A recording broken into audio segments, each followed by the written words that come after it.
বলছি বন্ধুরা, এই দুদিন মতো কোনো ভিডিও নিয়ে আসতে পারিনি বলে আজকে একদম সিম্পল একটা খাবার নিয়ে এলাম। শারীরিক অসুস্থতার জন্য আর কি আসতে পারেনি, ওই জন্য শরীর ঠিক করে নিয়ে আমাদের মাঝে ঝালে ঝালে অম্বলে নিয়ে এসেছি, বুঝতে পেরেছেন?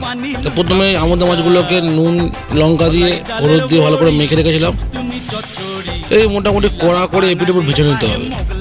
যতক্ষণ না মোটামুটি সিদ্ধারা একদম দাঁড়িয়ে যাবে ততক্ষণ আপনাকে পাক দিতে হবে। এবার দেখবেন টান টান হয়ে গেছে, তুলে নেবেন ভেজে। এবার যে যেরকম মাছ দেবে, কারোর 500 কারোর 250 সেরকম ভেজে নেবেন।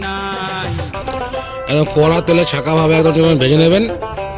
ভেজে নেওয়ার পরে কড়াইতে চাপিয়ে দেবেন গ্যাসের উপরে। কড়াইতে অল্প করে তেল দেবেন, বেশি তেল দেবেন না। ভাজার সময় যদি তেল লাগে আছে একটু কালো জিরে ফোড়ন দেবেন, দিয়ে গরম তেলের মধ্যে কিছু পেঁয়াজ কুচি ছেড়ে দেবেন। এইবার পেঁয়াজগুলো মোটামুটি একটু যখন নুয়ে আসবেন দেখতে পাবেন যখন যে একটা গাছ ছাল ছেড়ে দিয়ে যে মাঝখানে তেল ঢুকে গেছে দেখতে পাচ্ছেন। এই অবস্থা কী করবেন, টমেটোগুলো দিয়ে দিলেন। এবার টমেটো পরে একটু হালকা করে নুন দিলেন, দিয়ে হালকা করে নাড়তে থাকছেন। দেখবেন টমেটোগুলো কাদার মতো গা থেকে টমেটোর মাংস আর ছাল পুরো একদম আলাদা হয়ে যাবে, যাকে বলে একেবারে পোস্টমর্টম। এই ছাড়ার পরে দেখতে পাবেন এবারে হলুদ দিয়েছি, লঙ্কার গুঁড়ো দিয়েছি, দিয়ে একটু কষাতে হবে কিছুক্ষণ। হ্যাঁ, একদম নর্মাল মশলা। যদি মনে হয় যে না পেট খারাপ ছিল লঙ্কার গুঁড়ো দেবেন না, দেওয়ার দরকার নেই, ঢাকা দিয়ে দেবেন।